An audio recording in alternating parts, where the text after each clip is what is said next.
Random Eggs Productions and the Credible Nerds present The Fourth Taviran, a Wheel of Time podcast. The wheel of time turns, and ages come and pass, leaving memories that become legend. Legend fades to myth, and even myth is long forgotten when the age that gave it birth comes again. Let the dragon ride again on the winds of time.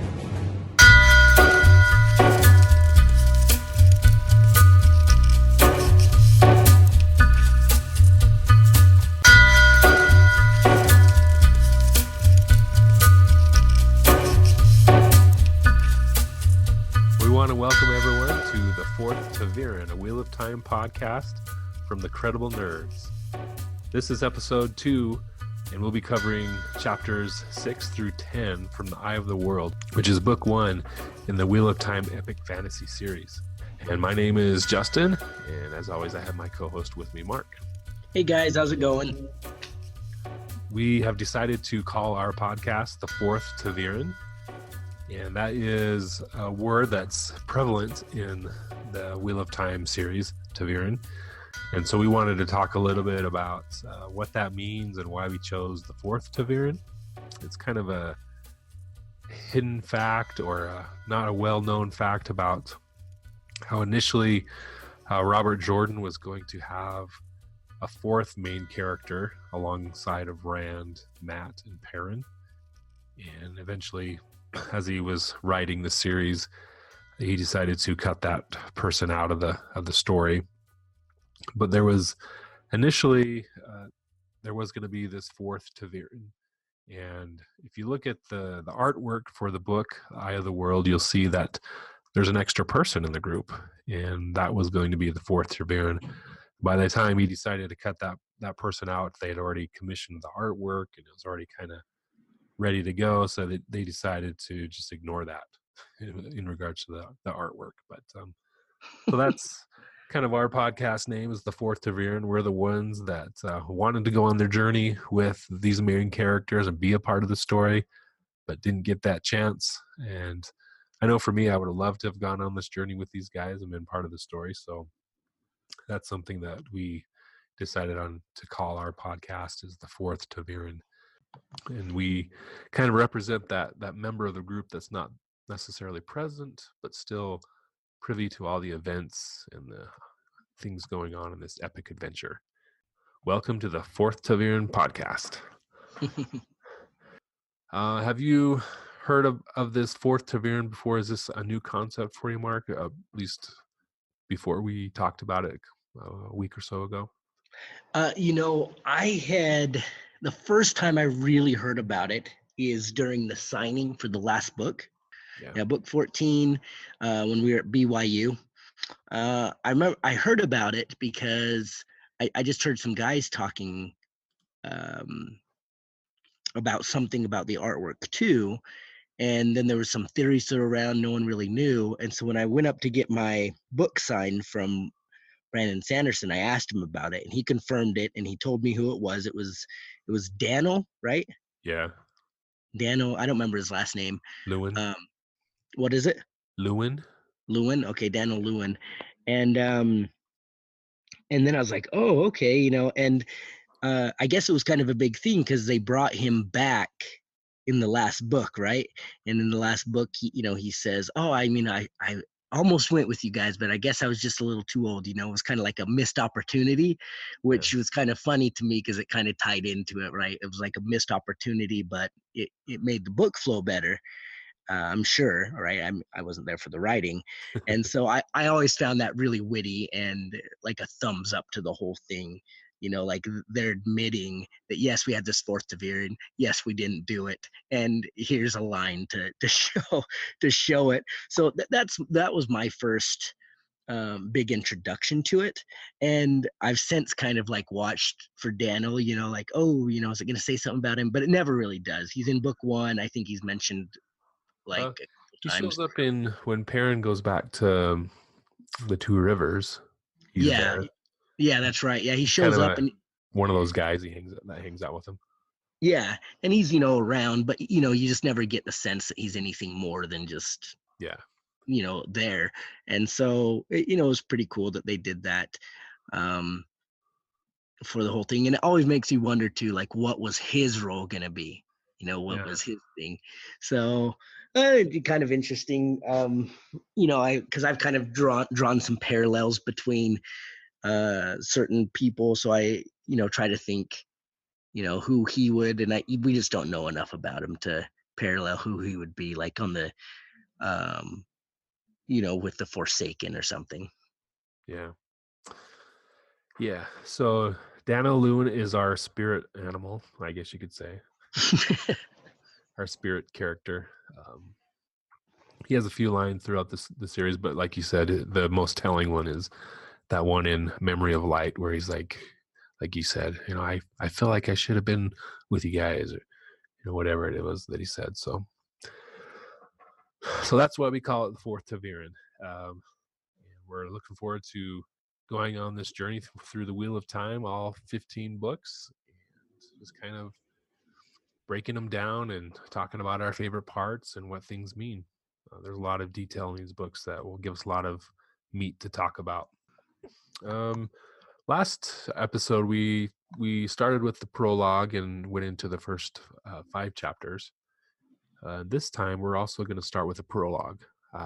But I wanted to hold off on this prologue because it was written after the fact. Eye of the World was produced and printed in 1990, and this prologue, it's called Earlier Ravens. This was written in January of, or at least it was published in January of 2002. What happened was this publisher, Starscape, wanted to publish the books for a younger audience, for readers age 10 and up. So what they did is they took this first book, Eye of the World, and split it into 2 parts, so it's a little more manageable for younger readers. And then Robert Jordan wrote this kid-friendly prologue, and to help introduce the characters to the story. So we talked about the original prologue that had Luz Theron and the destruction and the creation of Dragon Mounts. We both commented that it was kind of like out of place. It was just like this thing happens and then you move into the story. It was kind of confusing at first. And I think they had Robert Jordan write this prologue to kind of ease in the younger readers and the general audience a little better transition from what we got to the start of Eye of the World. Mm-hmm. Yeah, no, it was pretty interesting. I actually liked it. I enjoyed reading it. It was a lot better than I thought it was going to be when I first heard about it. Yeah. I think the best part about it is it gives you a context of who everyone is. Yeah. Right. It's introduced Egwene. Is it Egwene? Egwene? Do you say Yeah. Egwene? Egwene. We're gonna come here on the Fourth of Aaron. We will come up with how you're supposed to say the names. So, so Egwene, it's kind of from her perspective. We get to see a little bit of Matt, a little bit of Rand, a little bit of Perrin, but not a lot of any of them. And it was just kind of a fun introduction, kind of to like the small town feel, who these people are, what kind of, where they come from. You kind of get to see the budding romance that will be happening with Egwene and Rand, that's kind of going on, and what that's all about. And it's just pretty cool. The ravens in it, like as you read it, there's some ravens in it, and it was just interesting how that all went, because it was mind-blowing for 2 reasons. One, why is only Egwene noticing all these ravens? Yeah. And 2, that means that the Dark One had an idea who it was a long time ago, and maybe it was more than just these 3, right? Matt, Perrin, and um, Rand. Maybe there was a couple other villages under super surveillance, but it makes you think that like he knew, right? He's like, oh yeah, it's right here. And we'll never get to read that book about how it was determined that Emmons Field was important. How it was determined that, okay, we're pretty sure it's here. We don't know which one it is, but we're pretty sure. Uh, I think those were going to be in one of those 3 prologues that were supposed to happen with the new spring. Yeah. And then they never happened. Unfortunately, Robert Jordan died. It doesn't sound like there's any plan to ever finish those. But I think that there was going to be a lot of great information in those concerning that and some other things. I know I'm getting off topic. I'm sorry, but the thing's great. I really enjoyed it. It took me like 15 minutes to read, 10, 15 minutes to read. Yeah, it's pretty short. Yeah, and it was really, really neat. I really, really liked it. So we get to meet Nynaeve when she's training and everything, and that was pretty neat too. And we get to kind of see why she is the way she is. Yeah. Well, there, like you said, there's a lot of good information just in this short prologue. Um, we we learned things that were I always wondered, but it was kind of laid out in a nonchalant way as Egwin goes around and distributes water to everybody. What the setting is, they're shearing sheep for is kind of an annual thing that they do. So the whole village is together shearing sheep, and we just kind of learn things here and there. We see Perrin and how he ends up being the blacksmith apprentice. That happens. That deal between his parents and Master Luhan was made in this prologue. We see Nynaeve as an apprentice to the old wisdom, Mistress Baron. And we also learn that Nynaeve is an orphan and her parents died while she was young. And so at this time in this chapter, she's 17, and Egwene and her peers are 9 years old. So I was always wondering about the age. And here we get a pretty definitive answer what the age difference is between Nynaeve and Egwene and Rand and Matt and Perrin. We see Matt, he's always the trickster, and he's a little more immature in this prologue. And so they're kind of, him and Rand and some other boys are just kind of trying to hide from doing the work, and they get caught type thing. So that was pretty cool. And then they all the boys gather around Bran Alvear, who's Egwene's dad and the mayor, and Tam Althor, who is Rand's dad. And Tam tells them a story about the War of the Shadow and the 100 Companions and how they sealed the Dark One in his prison at Shale Ghul. So a lot of interesting things happen in this little prologue. I had heard about it, but I had never read it until just recently. So worth the read, definitely. So then we'll jump ahead to chapter 6, the Westwood, and we got the point of view is from Rand, and they are still there. The last chapter they were attacked by the Trollocs, and Tam was injured, and Rand takes off with Tam through the woods. So this chapter is Rand going from his house basically to the village back to Emmons Field. And throughout this chapter, Tam is in and out of conscious, and Rand is kind of taking these back roads or the side of the road to avoid the Trollocs and the Murderals. And he's in hiding. So the whole chapter is pretty intense. You're like, is he going to get caught? Are they going to see him? Is he going to make it in time? All that sort of thing. And throughout this whole time, Tam's talking about how he found Rand on the side of the mountain during the Aiel War. And so this is news to Rand. He hears this and he's like, what? What's going on? And he denies it at first. He's like, no, that's not true. Tam's my father and Carrie is my mother. And so he denies it at first, but he hears Tam say that he found the baby and they named him Rand. So he learns that he's not, Tam and Carrie Althor's biological son. Mm-hmm. Yeah, no, it's this, like you said, it's just a crazy part because here this kid is like, he thought his dad has lived and breathed and never left the Emmons Field a day in his life, right?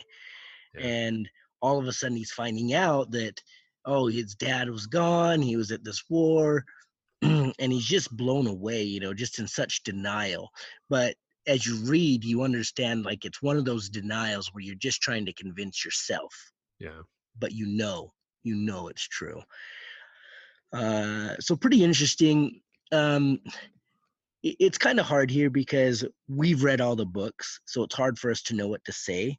but this is pretty important to later in the books, and a lot of it comes out, and it's pretty much the cornerstone of the book. We'll put it that way. And a lot of this is pertained to, if you read the white book at all, and you want to open that up. If you read a lot about the Corinthian cycle, there's not a lot in there in the white book, but that will give you a better idea what's going on, um, with all of this and what that means Yeah. to the larger This is part of the the story. first hint we get of the dragon reborn, basically, right? Yeah, But and we kind of don't know it. That's what it is. yeah, at this point, you don't really know. I mean, as far as you know, he could have been born in Salt Lake City and in a valley, right? It wouldn't have mattered. They could have said something like that. But this really is an important piece of information. And so I know it's a lot of book, but tuck it in, tuck it into your pocket, and you're gonna want to pull that out later, because as the books continue, that will continue to make more and more sense as we go. Yeah. And he keeps revisiting this thing. I mean, he actually has a conversation with Tam later on. We'll talk about in a minute, but he keeps going back to this. How is this possible? Why is Tam my father? Who's my father? And it plays out through the next couple of books. How did you take that over the next two or three books, Mark? For me, it was kind of, after a while, kind of like it got a little repetitive. I liked the information and how it went on for this book, but then it just kind of was like, okay, we know now. Hmm. Yeah, I mean, like you said, it was a bit repetitive, but I thought it brought across like a good thing. Like, it kind of brought across two different things for me. Okay. Originally, after I finished the series and I looked back, it really brought across the point that he is from a small town, a little village, and from an area, Manetheren, right, that is so stubborn and stuck in its ways that even when presented with truth, he's stubborn enough to still fight against it. Right. So I feel like that had a little bit to do with it. Like, no matter what, he was going to keep trying to convince himself of one thing or the other. So that And stays true to character. yeah. Okay. And then as I reread it, as I'm rereading this time, it kind of hit home that I think in a way he kind of always knew, and he was always convincing himself otherwise, because he's got red hair, right? Nobody else in the village has red hair. He grows up to be like the tallest guy in Emmons Field, and he's not even done growing, right? Like, those things have to connect with him, right? At some point. I mean, I get when you're little, it doesn't matter. I'm adopted, right? Not if you've seen me, I'm brown. I'm adopted to a white family. And as I was growing up, I didn't care that I was brown and my parents were white, right? But at some point I started noticing, like, hey, I'm a different color. Like, my hair's black. You know what I mean? My Like sister's hair is blonde. yeah, and it starts connecting, like, wait, something's wrong here, this isn't right. So I think at some point he kind of knew as well, and saying it out loud all the time was a way for him to fight against that. Like, no, no, no, no, it can't be, because I don't want to change. I'm not ready for this change. I'm not ready for an adventure, Mm, to take something from Lord of the Rings, there, The Hobbit. He's not ready for that. And so if you keep saying it enough, it'll be true. mm. Yeah. Okay. Yeah, that makes sense. Some good insight there. So that's kind of the crux of this chapter. They make it to the village. The next chapter, chapter 7, is called Out of the Woods. And again, we have Rand's point of view. And they make it, Rand and Tam make it back to Emmons Field. And Rand wants to find the wisdom, Nynaeve, to get some healing for his father. He goes to Nynaeve and has a conversation with Egwene as well. But first of all, Rand finds out that Matt's still alive, so that he's happy about that. But Nynaeve comes and sees Tam and looks at him, and she tells him basically, I can't do anything for him. He's way too far gone. So Rand's just beside himself. He's like, oh, this can't happen. Someone needs to help me. So he goes to the mayor, Egwene's dad, because the mayor knows what to do. He's like the smartest guy, and at least in the village, and so he looks up to him. He goes to the mayor, and with the mayor is Tom, the gleeman. They're in the inn talking. Tom brings up that maybe Moraine can help. Bran Alvear tells Rand that Moraine is an Aes Sedai. She can heal. So Rand takes off to go find Moraine. He finds Moraine and Lan. Moraine agrees to come help and help save Tam. So they head off back to the inn to see what they can do for Tam. And that's basically the chapter. Mm-hmm. Do you think, sorry, this is kind of a weird question, and I've always wondered this just because of how the book ends with, with the Tom and Moraine factor, right? Do you think they knew each other before this? Because he was like, oh, go talk to her. Like he knew what she was, right? And I think he knew who she was, who knows what that relationship was like, but I've always got the feeling that they knew each other before these books started. Yeah, that's a really good question. I'd like to know that answer. I don't think it was ever defined. Maybe as we do this reread, we'll find out. But I think he knew that she was Aes Sedai because she was throwing fireballs from her fingers or whatever to kill the Trollocs. So he recognized that. He probably knew that before that happened because she was there with Lan, her warder. So he's smart enough to be like, oh, she's an Aes Sedai.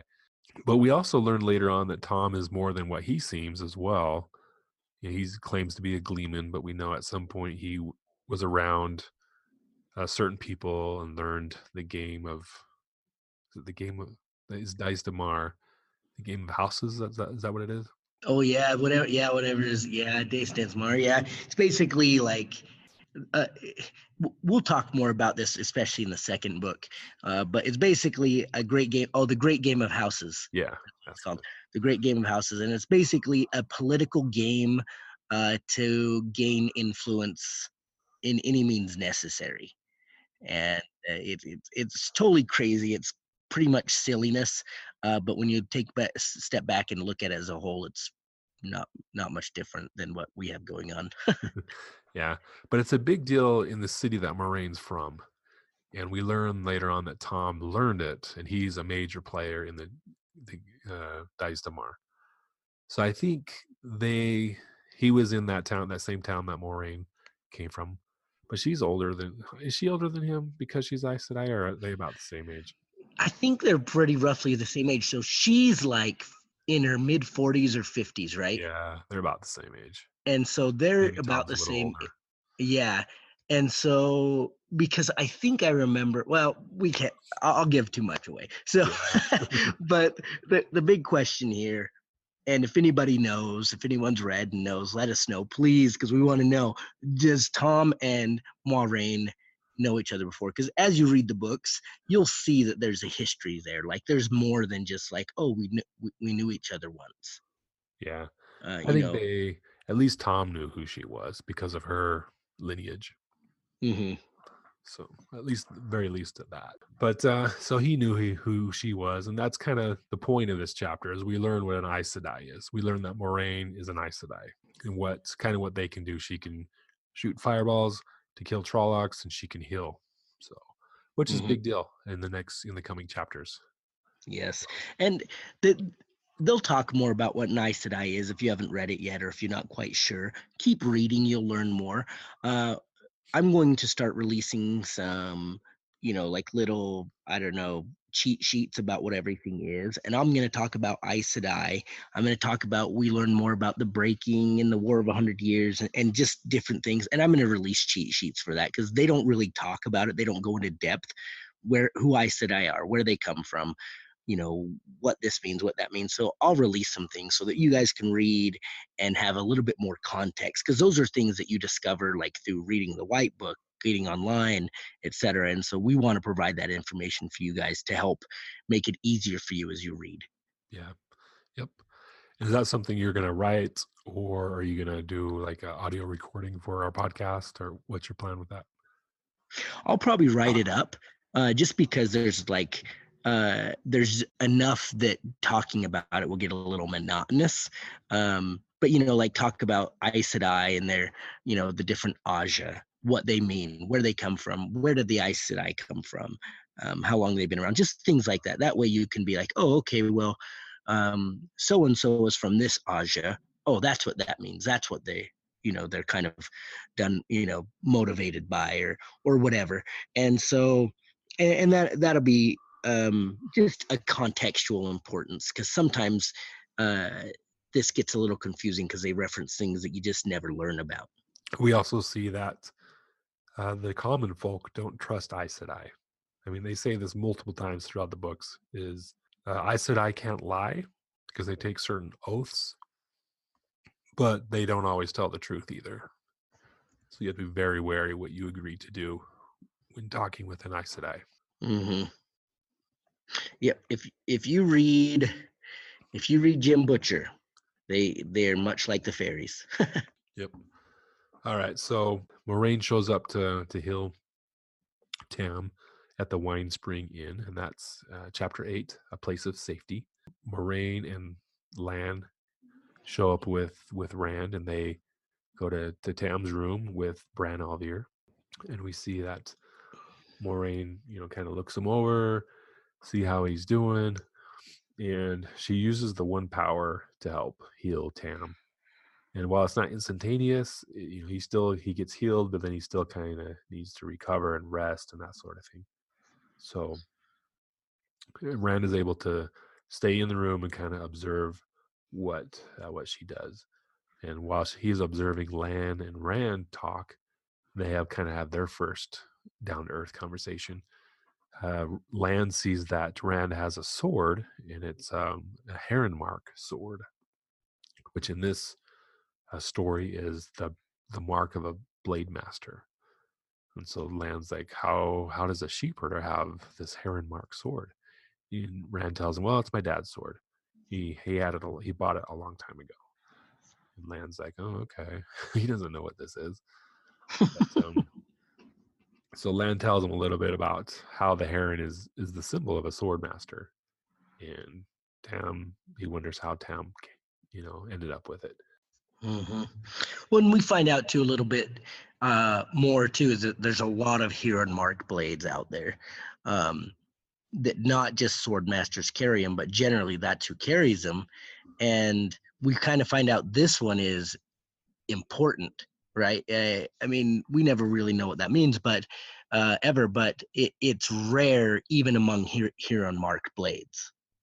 And he said you could trace that lineage back to the breaking itself, which is like 3,000 years old. So it's a really old blade.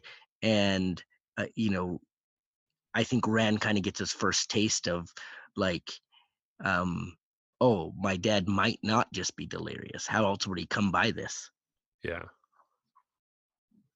Yep. So yeah, it's pretty cool, pretty interesting. And the sword, why it doesn't hold like a huge significance in itself, the story behind it becomes important later. Yeah. So they kind of talk about the attack. There's a lot of ravens in the village, and Moraine says that she lets Rand know that ravens and rats are the spies for the Dark One. And so he kind of learns that bit of knowledge.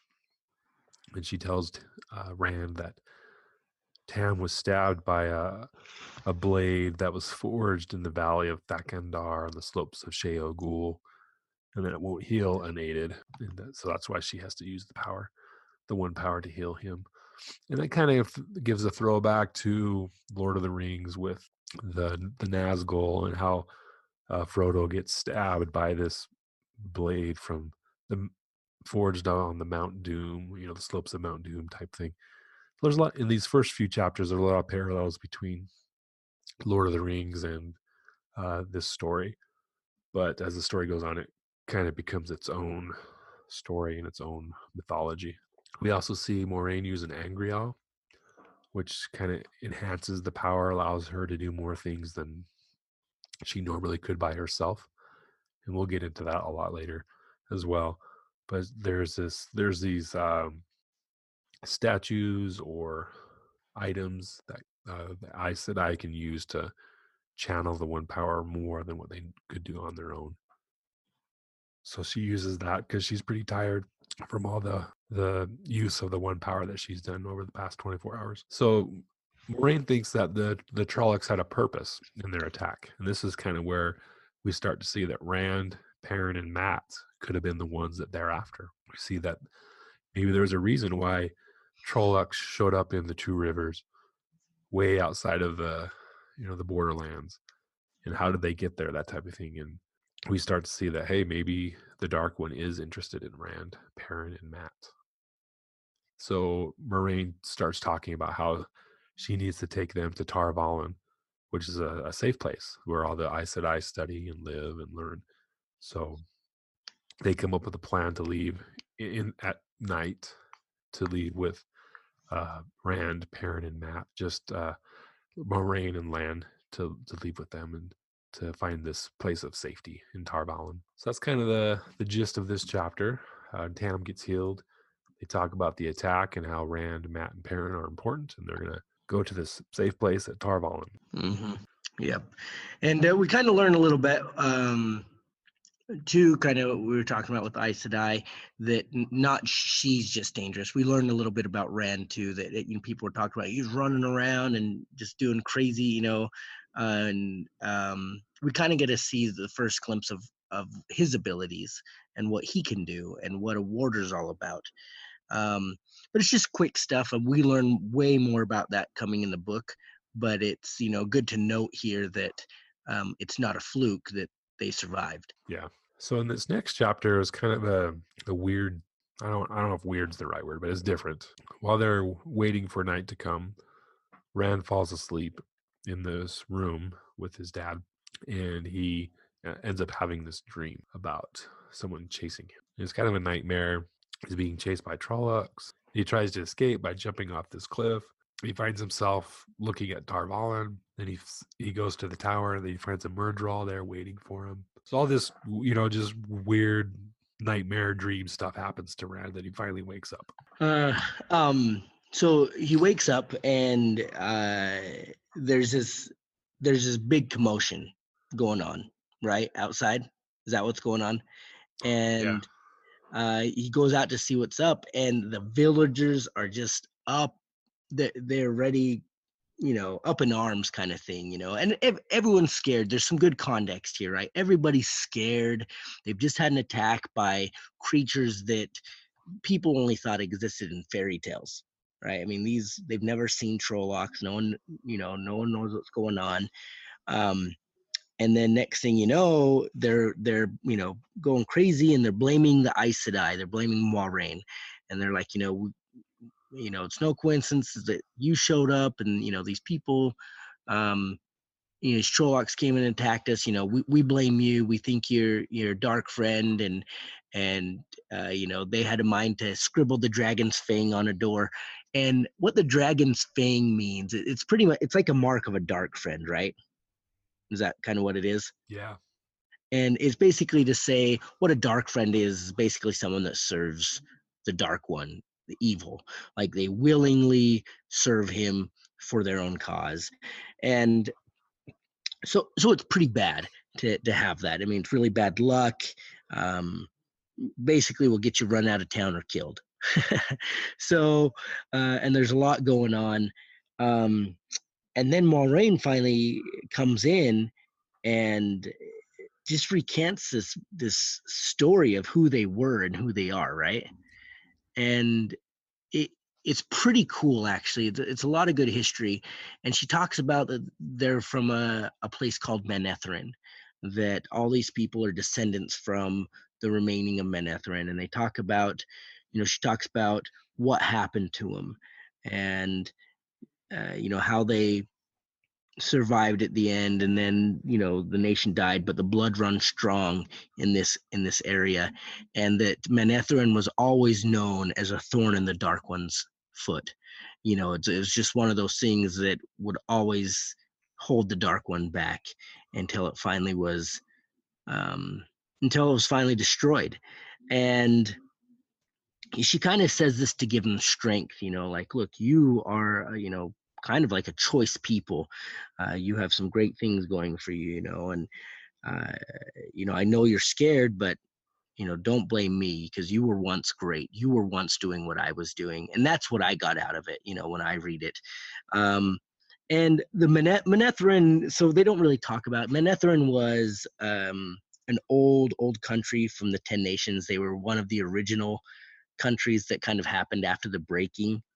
And same thing, I'm going to go into more detail about this stuff, about what the breaking is, what the 10 Nations were, Manetheren, Ered Hall, all that stuff, so that you can get more context. But, it was one of the original nations, and the 10 Nations were destroyed during the Trolloc Wars.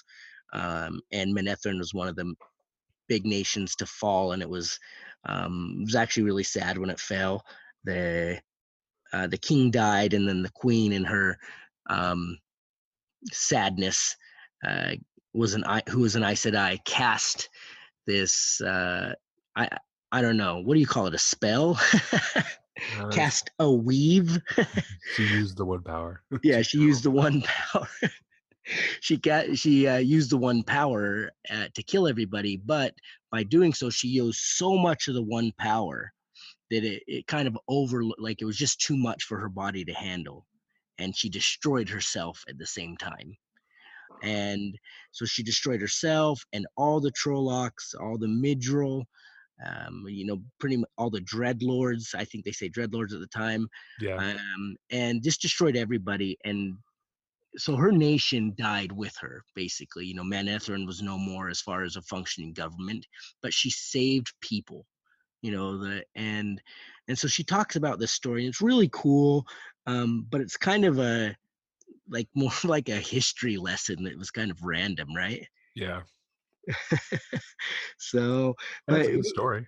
yeah, I mean, it was really neat. And after the story, things start to calm down. Some people are called out, as far as some of the ringleaders of this group, like, they're called out and pretty much brought down and saying, look, she saved our lives. You can call her a dark friend, but she was here. We wouldn't be here without her and Lan.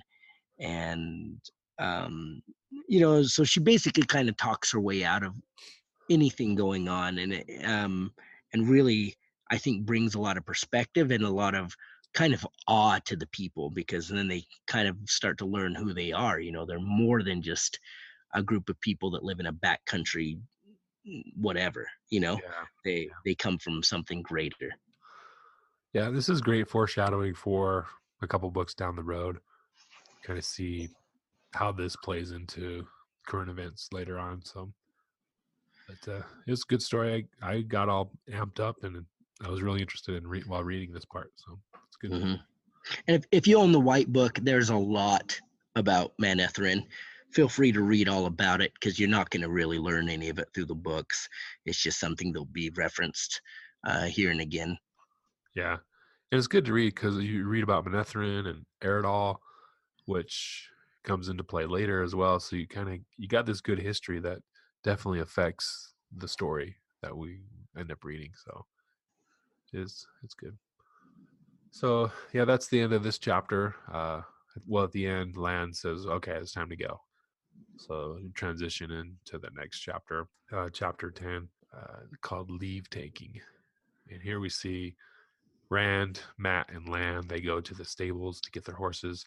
They find Perrin there waiting. He's ready to go. We see that Rand has a sword, Perrin has an axe, and Matt has a bow, which is telling, as these weapons stay with him throughout the rest of the story, Hmm. basically. So while they're there, they're getting ready to leave, and then Egwene walks in. She says, "I'm not going, or you're not going without me." So she's part of the party now, and they're talking about, well, let's just take the Gleeman's horse, so Egwene can ride the Gleeman's horse. But then all of a sudden, Tom is up in the loft sleeping. He's like, "No, you're not taking my horse. I'm going with you too." So now he's part of it, and they decide to take Bella, which is this horse that kind of follows the heroes throughout the story, all the way to the last battle of the last book. So this is where Bella is introduced to the story. Hmm. But Yep, and Bella, like it's forever. Bella's around forever. Comes into big play later. That poor horse ran across the entire breadth of the continent like 20 times. yeah, So back and forth, back and forth. yeah, that was either the most in shape horse in the world or the most abused horse in the world. But yeah, it's pretty neat too. And I've always found it interesting, like Maureen's frustration, like how she takes it out. She's not like, no, you will not come. She's just like, the will weaves as the will wills. Like, and she continues to say that. Like, and I don't know if she says this because she really understands the Corinthian cycle and that there are these plans, that she understands it so well that things are going to happen and she just is okay with that, or if she's just saying it like as a like as her personal curse, like gosh dang it, you know what I mean? Because she says it all the dang time, and she Says it a always says lot. it, yeah, when things like this are happening. And but I mean, we always learn later, right? Like whenever something like that happens, it becomes very important down the road. Had she said no, things completely changed for the worse. Yeah. Yep. So they get their horses ready, and this is where Daniel Lewin, the fourth Taveran, didn't go with the party. He was left behind, Mm-hmm. sadly. But so in this group we got Matt, Perrin, Rand, the three Taveran, Land the Warder, Moraine the Aes Sedai, Egwene, who's their friend, or the boys' friend, Tom the Gleeman, and they head out in the night, and they're kind of going on the north road towards the next village, and they see a drag car, which is kind of a flying Murdral. So we're introduced to what a drag car is, Mm-hmm. and we'll talk more about them in the next episode. But Tom the Gleeman talks about the Age of Legends and Trollocs and Halfman and Dragcar, and how all these evil creatures were created by the Forsaken. Mm-hmm. Yep, and the same thing. I'll talk more about all these creatures, Age of Legends, everything. So, same thing to get context, because it's not truly important that you know what Drakkar are or Midril, or you can just know that they're bad things. But for me, I like to know like what the heck's a Trolloc, where do Midrils come in. So we'll talk more about that, as it comes in, and but yeah, like I think the great part about this is the adventure starts. Like even though there was a prologue, I felt like that this chapter kind of ended the introduction to the book. Now we're ready to go. Characters have been introduced. The characters that we need to talk about. Some of the characters we'll talk about for all 14 books, and we're going. We're off to the races. And and we see in the next chapters, as we'll talk about next time, that it really gets going. Like a lot starts happening, and it just gets more fun after this, I feel like. So but yeah, these first 10 chapters a little slow, but goodness, it has a lot of great information for you. Don't skip these chapters, because it does bring a lot to the story. Yeah, it's good. And so we have our adventures, our heroes, -1, really. And I was kind of thinking about it and rereading it again this time. I was surprised that Nynaeve didn't go with them. So I was wondering, like, why did she just go with them in the first place? Spoiler alert, she ends up coming along later. But so I wonder if that was kind of an afterthought. Like, oh, I need another person, another woman in the party to help balance out things, or kind of why that decision was made. Hmm. Maybe it was to make up for Daniel. Like, I have this plan for Daniel, but dang it, it's not going to work. But I do need somebody else. Yeah, but I'm glad ends up being one of my favorite characters, so that's good. Oh yeah, yeah. I mean, I think I did not like her for like the first 10 books. Oh yeah, my first reread, I was like, oh, this woman drives me crazy. Yeah, right. But then like like after you read the last 4 books, you're just like, oh yeah, she's awesome. No, Yeah. yeah, everything I thought before was wrong. So she does really great. I mean, this whole group of characters, like I said, you will never stop reading about them. So get used to them, get comfortable with them, get to know everything you can about them. The more you know, the better context you'll have later in the book. Yep. Yeah, so that's the first 10 chapters and 2 prologues of Eye of the World. We want to thank you guys for listening and joining us on this journey with episode 2 of this Fourth to Viren podcast. If you have any questions or have any input, definitely let us know. We're on Twitter and Instagram and Facebook under Credible Nerds. Join us there, comment, or you can send us an email, crediblenerds@gmail.com. You can also listen to all of our Wheel of Time episodes on patreon.com/crediblenerds. We also have a few other shows. As nerds, we like pretty much everything, DC stuff, Marvel stuff, Star Wars, Star Trek, Middle Earth, Harry Potter, Harry Dresden, everything nerdy. So check out our other shows that we also do, but we'll be focusing a lot on Wheel of Time over the next few months as we read through these books. So if you have any input, definitely send us an email, reach out to us on social media. If we get a question or a comment, we'll probably read it on air, read it in our podcast and talk about it. We like input and comments and that sort of thing. So definitely let us know. We want to thank you guys for joining us here. I don't know, Mark, do you have any last minute thoughts on chapters 6 through 10 in this Ravens prologue? Just get ready to go. I mean, the book, I think, picks up after this, and it doesn't seem like it will for a little bit, but it really does. Just stick with it. I'm telling you, if you can get through this first little bit, it's going to be so worth it. You'll love this journey. I've loved it. I love to revisit it. So just keep going and get to know the characters and ask us questions if you have questions. I mean, I think one of the worst things for me was I didn't have anyone to ask questions to except for Justin, who was also reading it, so he had the same questions. Yeah. So it didn't help either one of us, but yeah, just keep with it, and we'll have fun. All right, so thanks for joining us, and we'll catch you next time. See you guys.